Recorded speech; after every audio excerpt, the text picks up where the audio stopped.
Salut, mon nom c'est Angelica et je suis la fondatrice du projet Zéro Déchet, mais également une adepte du slow fashion depuis toujours. Quand j'étais jeune, ma mère elle m'habillait avec les vêtements de ma sœur, de mes cousins, mes cousines. Et puis ensuite, elle m'achetait des trucs dans des friperies, alors j'avais pas peur de me salir ou de déchirer mes trucs. Et puis, à mon arrivée au Canada, la première chose qu'on a faite, c'est dévaliser les friperies pour nous faire une nouvelle garde-robe.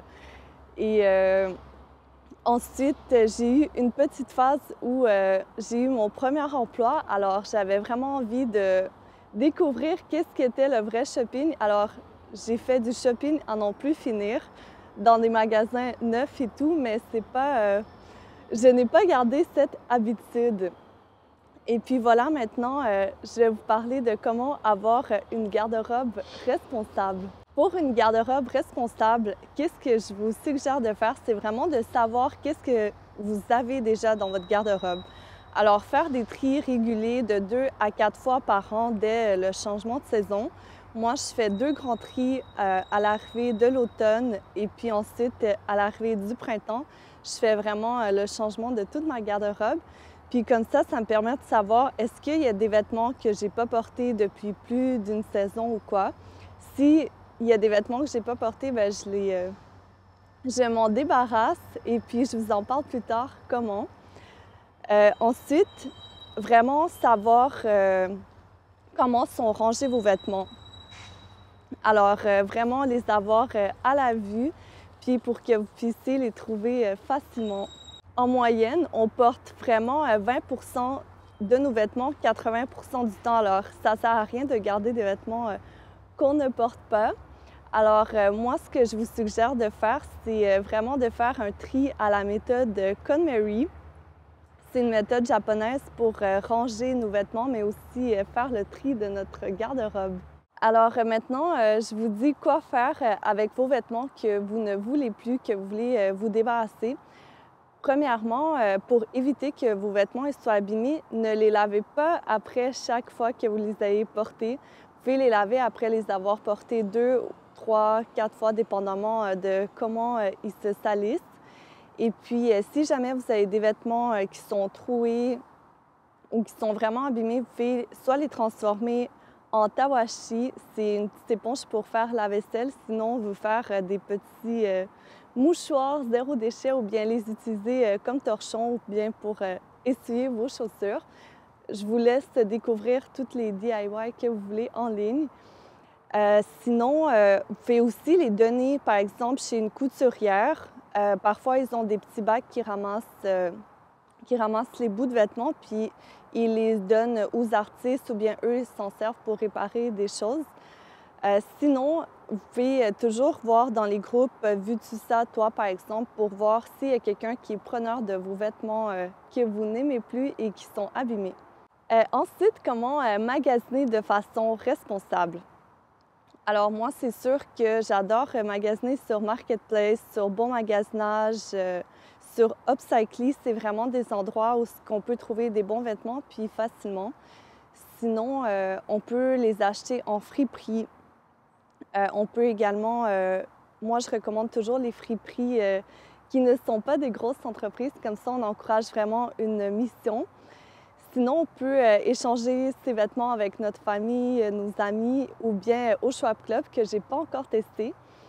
Et puis, pour démagasiner de façon responsable, moi, j'ai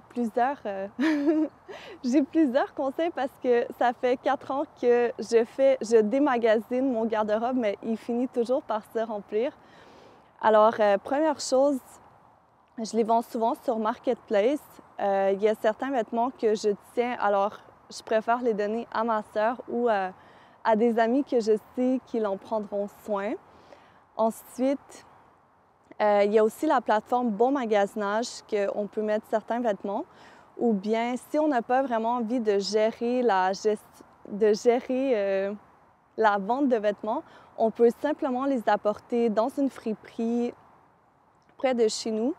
Ou bien chez Evabé. Au fait, quand vous allez chez Evabé, vous donnez vos vêtements, ils vous donnent environ 1 à 5 par morceau. Mais ensuite, au lieu de vous acheter des vêtements, vous pouvez manger un petit repas vegan là-bas. Alors, pour pouvoir bien trier vos vêtements quand vous voulez vous en débarrasser, moi, je fais toujours plusieurs catégories.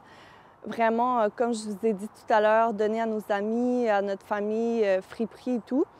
Puis, comme ça, on sait nos vêtements qui ont plus de valeur. On peut vraiment nous faire des sous pour s'acheter d'autres choses ou bien pour faire des petites économies et pour faire de la place dans notre garde-robe.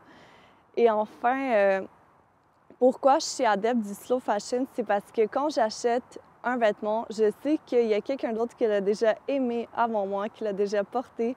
Le vêtement, il va avoir une histoire. Ensuite, on contribue à l'économie circulaire. On n'encourage pas la deuxième industrie la plus polluante au monde, qui est la mode. Et puis, on évite que les enfants et les femmes se fassent exploiter. Alors, j'espère qu'à votre prochaine tentation d'achat de nouveaux vêtements, j'espère que vous allez penser à toutes les options seconde main. Si vous habitez surtout à Montréal, il y a tellement d'options, puis maintenant, il y a de plus en plus de friperies en ligne. Et d'ailleurs, je viens tout juste de faire mon nouveau compte Instagram avec ma friperie en ligne. J'ai tellement de vêtements que... J'ai tellement de vêtements, alors de moi et de tous mes amis que j'ai accumulés. Alors, je veux bien permettre de donner une deuxième vie à ces vêtements. Et puis, vous allez pouvoir aller consulter ma page, c'est friperie.ng et compagnie. On va la mettre en lien. Et en plus, si jamais vous avez envie de participer à ma friperie, bien, je vous donne des beaux fruits et légumes moches en échange. Alors, avec le slow fashion, vous n'avez que des avantages. On économise et on sauve la planète. Alors, je vous souhaite un bon démagasinage.